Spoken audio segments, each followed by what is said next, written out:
Miqueias 6, no verso 8.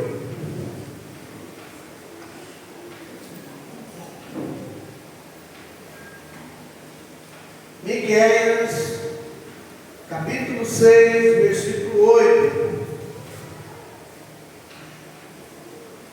Acharam?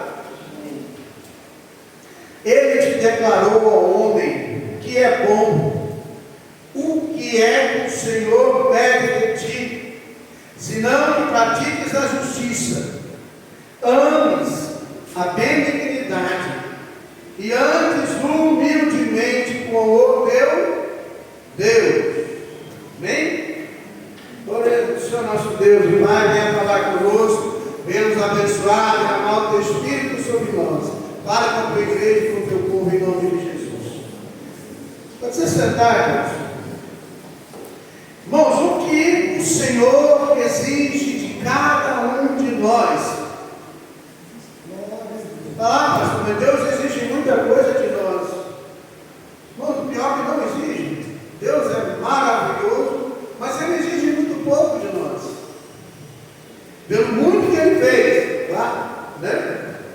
Nós vivemos uma época, irmãos, em que muitas pessoas que acreditam em Deus acham que Deus só se agrada no que está no livro do profeta Miqueias, das cerimônias, né?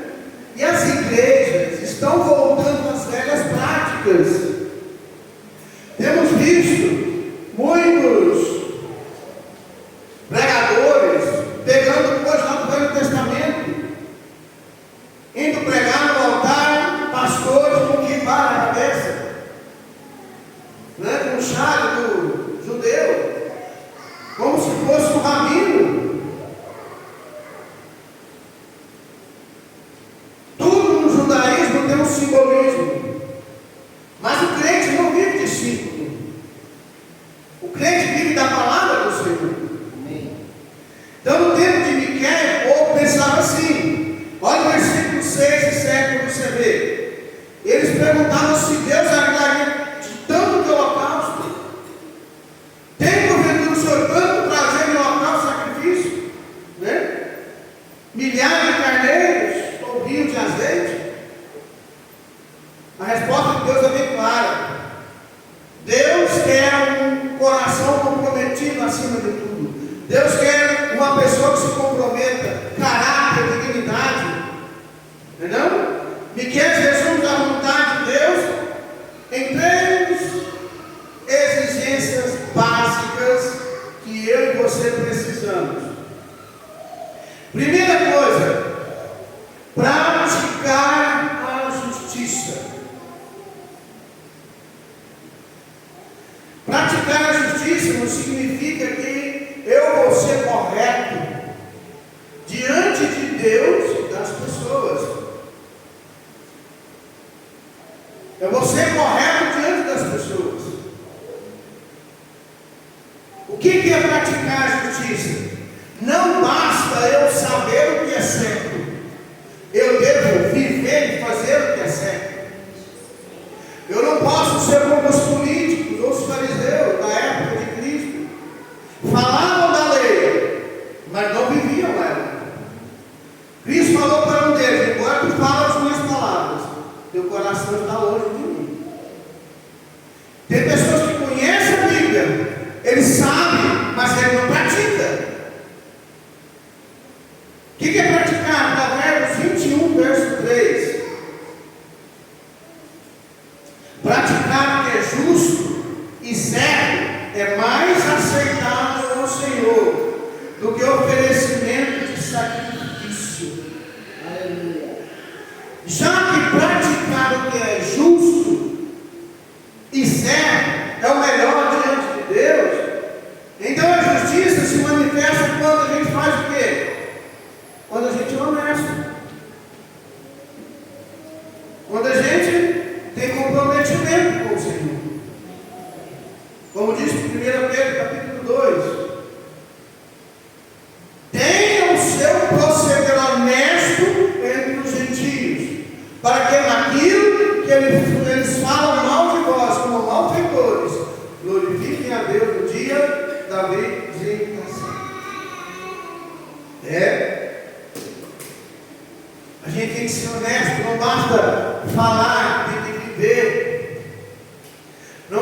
queremos ser como os políticos lá de Brasília. Sabem o que é honesto. Os nossos juízes sabem o que a Constituição diz, mas não praticam.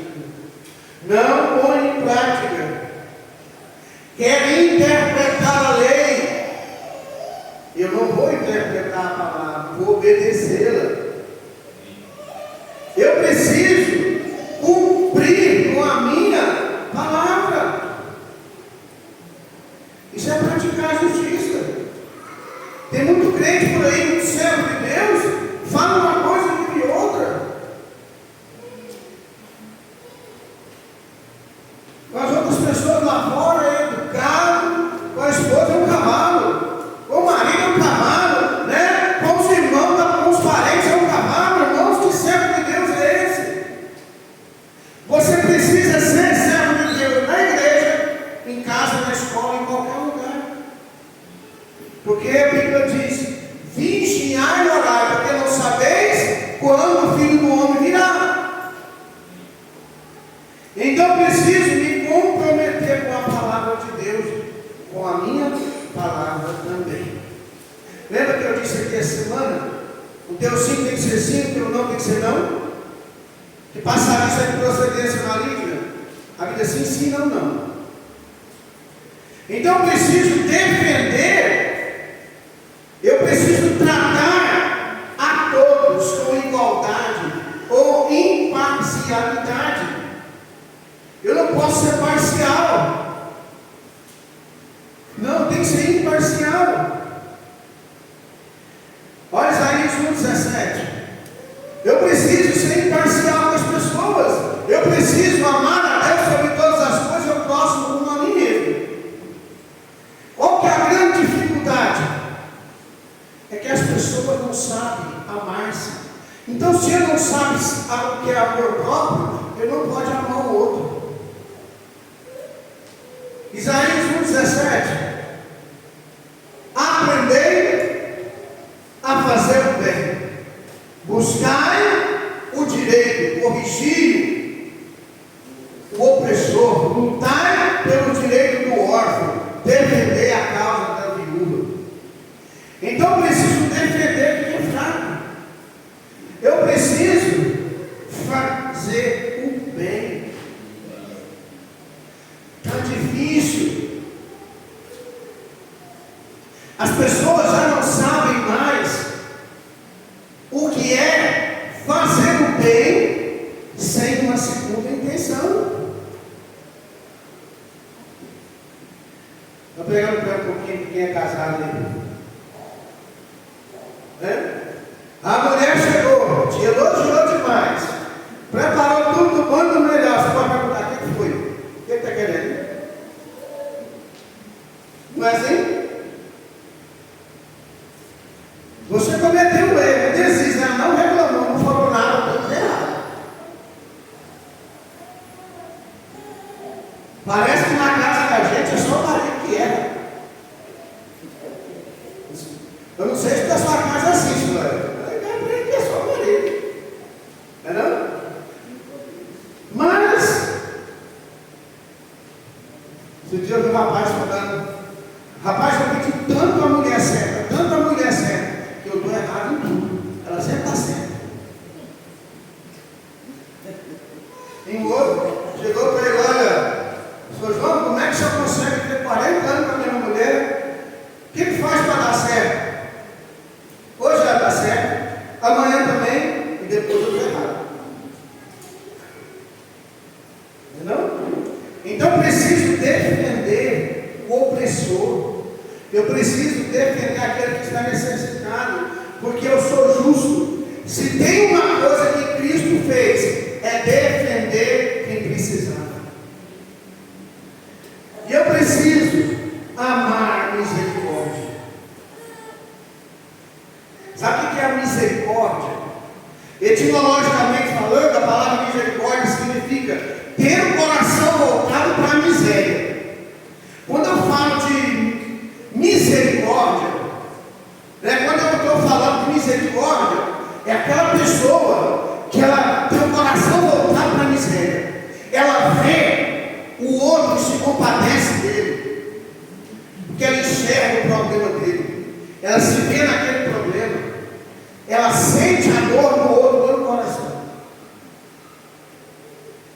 E a capacidade de ter compaixão profunda, onde alguém deixa o próprio egoísmo de lado para se solidarizar e agir com o outro. Então quem tem misericórdia, ele vê a dor, ele vê o sofrimento. Deus não apenas quer que a gente seja misericordioso, Ele quer que a gente ame e exerça a misericórdia. Né? Misericórdia vai muito além do perdão. Você precisa enxergar bondade. Você tem que se colocar no lugar do outro. Você não estava falando aqui? Falei para você na quinta-feira. Nós estamos em época de Copa do Mundo, né? Eu estava citando um exemplo do Mbappé, jogador do PSG não, agora Real Madrid, né? Real Madrid da França, que ele não permite que a sua imagem seja associada a nenhuma bet. E aposto online. Assim, de onde eu vi muita família que ficou na miséria, destruída por causa disso. Então eu não aceito. Isso é misericórdia também. A pessoa pode até cair, mas eu não quero ser culpado disso. Amém. Eu sei que é o princípio dele. Eu estou falando isso para você. Se você conhece alguém, vale. Jogo é jogo. Não é investimento. Jogo é vício. Então eu preciso. Jesus foi o maior exemplo de misericórdia, porque ele perdoou os pecadores. Filho, perdoados são os seus pecados. Ele falou para o homem que foi abaixado pelo teto, que ele queria ser curado da sua paralisia. Depois, claro, Cristo curou também. Ele curou os enfermos, ele alimentou os famintos. Lembra quando ele estava lá no monte, lá no campo, e ele olhou para aquela multidão e falou assim: eu tenho compaixão desse povo. Há muito tempo que eles estão conosco, há vários dias, e muita gente aqui vem de longe, e eles não têm comido nada, muitos estão com fome. Alguém falou: Senhor, nem 200 denários daria para dar um pedacinho de pão para cada um.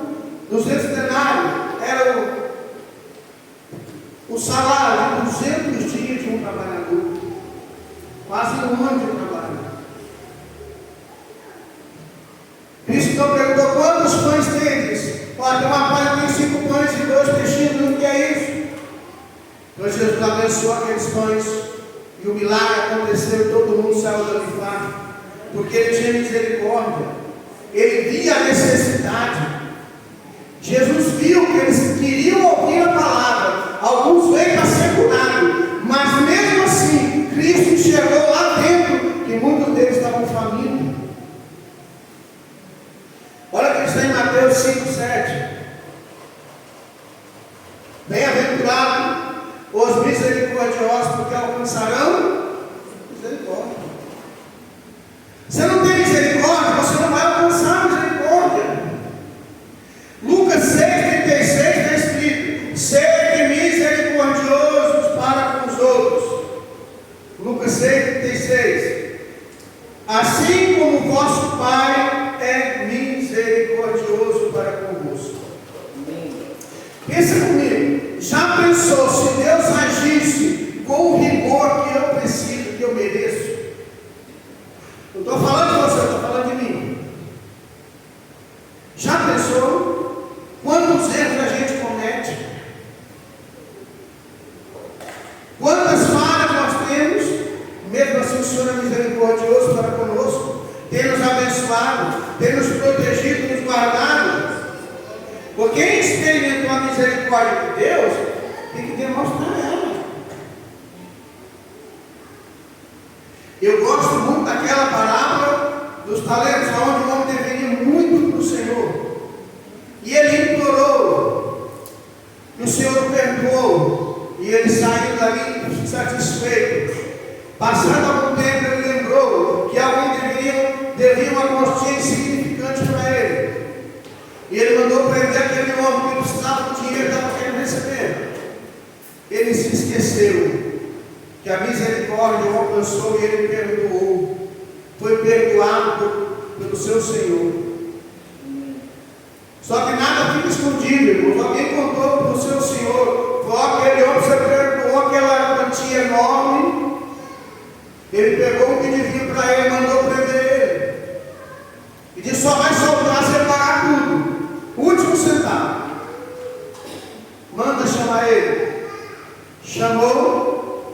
Eu não perdi uma quantia enorme que você? Sim. O senhor não deveria ter feito fazer o mesmo? Ele deve ter falado, não, vou fazer, senhor, não adianta mais.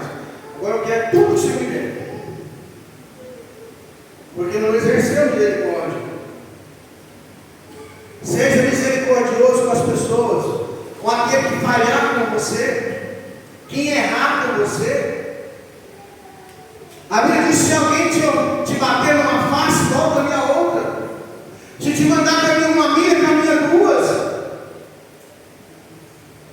Eu acho que o crente hoje, se bater numa face dele, ele já está olhando para o chão para pegar um cacete e bater no cara. É ou não é? Se não tiver, coisa guardada por aí. Serve que Deus de hoje está diferente. Não está orando, está jejuando, está consagrando como antes. Nós não somos mais do que nós éramos. Nós servimos a Deus agora, não é como antes mais. E outra coisa que é preciso andar humildemente com o seu Deus. Sabe o que é humildade, irmãos? É reconhecimento que você depende de Deus. Humildade é dependência. Biblicamente falando, teologicamente falando, a humildade é dependência. Se você pegar a etimologia da palavra, você vai ver que é olhar para a terra. É aquele que fica no chão, é olhar para baixo, é ser humilde, não. A humildade, biblicamente, é você reconhecer que você é dependente de Deus. Amém. Andar com Deus significa o quê? Obedecer a sua palavra. Cristo, que a Bíblia diz: andarão dois juntos se não tiverem como um acordo. É por isso que quem vai se casar tem que procurar uma pessoa que professa a mesma fé, que anda pelo mesmo caminho. É por isso que quando nós vamos receber ou consagrar um obreiro, quer seja um obreiro que vai auxiliar para o obreiro, ou quando a gente vai apresentar ele para uma igreja, para pastorear a igreja, a diretoria do distrito, da qual eu ainda faço parte, a gente entrevista a pessoa, o pastor, mas a sua esposa também é entrevistada, porque ela é metade do ministério do marido. Então, se a mulher não fala a mesma língua que o homem, não dá certo. A pessoa não quer ir para a igreja, não quer ir para a missa. Um quer ir para a igreja, outro quer ir para o forró. Não dá. Busque a presença do Senhor diariamente, para você não perder a humildade. Sabia que a gente vai perdendo a humildade? Como é que a gente perde a humildade? A gente vai achando que a gente é melhor que o outro, porque às vezes você está num trabalho melhor, você ganha mais, né? Mas não deixe que o sucesso suba a sua cabeça. Amém. Saiba que se você chegou aonde chegou, é porque Deus te deu a graça de te dar inteligência, sabedoria, força para você trabalhar e conquistar. Amém. Não esqueça do Senhor. Eu gosto muito lá em Deuteronômio, quando o Senhor fala: olha, você vai entrar naquela terra, você vai possuir casas minhas, casas grandes, pomares, mas quando você entrar lá, saiba que não é por causa que você está lá, não é porque o Senhor está no seu braço, não é que você é melhor do que aquela gente, é porque aquela gente é pior que você. Foi o seu Deus que te colocou lá. É Deus que te colocou onde você está. Então glorifique a Ele. Submeta-se à vontade de Deus. Porque Deus resiste ao soberbo. Aleluia. Vai dar graça ao humilde. Olha só. Vamos ler um texto aqui para você entender. Tiago 4, verso 6. Tiago 4, 6.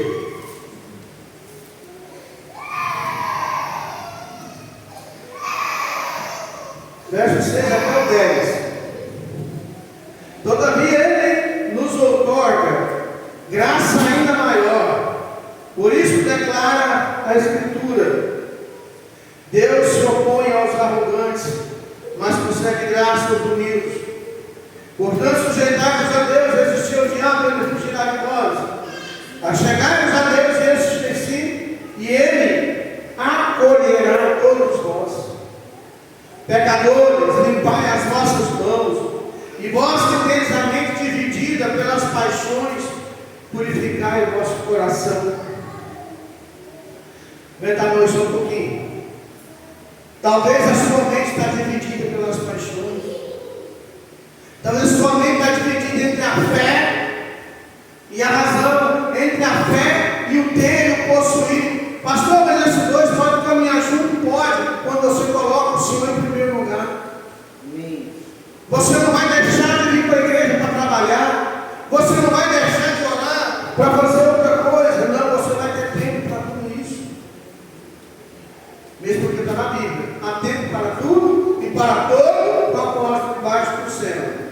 Quando alguém te fala, não tem tempo para ler a Bíblia, não tem tempo para orar, diga na cara dele, é mentira, você está mentindo. Você tem tempo sim. Levanta mais cedo, faz um cafezinho, vai ler a Bíblia para orar. Entristecei-vos, arrependei e chorai, abandonai o riso fácil e pranteai, trocai a vossa euforia pelo pesar. Humilhai na presença do Senhor e Ele vos exaltará. Aleluia, glória a Deus. Então João 15,5 diz: sem mim nada podeis fazer. Jesus foi o único que cumpriu tudo isso. Todas essas exigências. Praticou a justiça em toda a sua vida. Demonstrou misericórdia a todos. Até os seus exatores, Ele demonstrou misericórdia. Pai, perdoai, eles não sabem o que está fazendo. Demonstrou misericórdia a todos. Você tem que aprender a ser misericordioso. O que Cristo era segundo Filipenses 2? Cristo era Deus que os pescados, João 1:1. O verbo era estava com Deus, e o verbo era Deus. Verso 14. E o verbo se pescar na vida de nós. Cristo é um modelo perfeito para todo cristão. Não sou eu, não é o Joaquim, não é o José, é Cristo. Olha lá para Filipenses 2:5.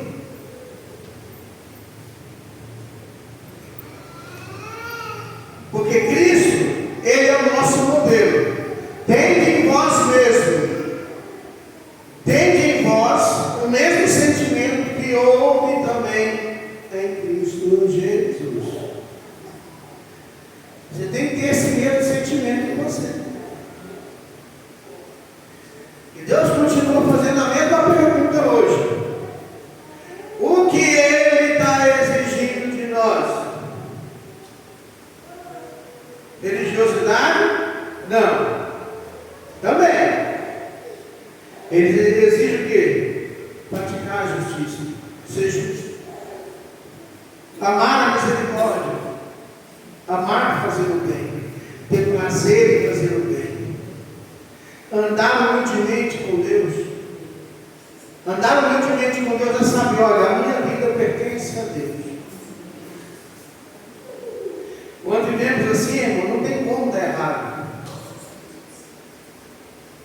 Se pergunte hoje, tem praticado a justiça? Tem amado a misericórdia? Você tem caminhado humildemente com Deus? Vamos dedicar nossa vida um pouquinho mais, irmãos. Vamos procurar viver uma vida que agrada mais a Deus. Vamos viver uma vida que agrada mais a Deus. Vamos ficar em pé.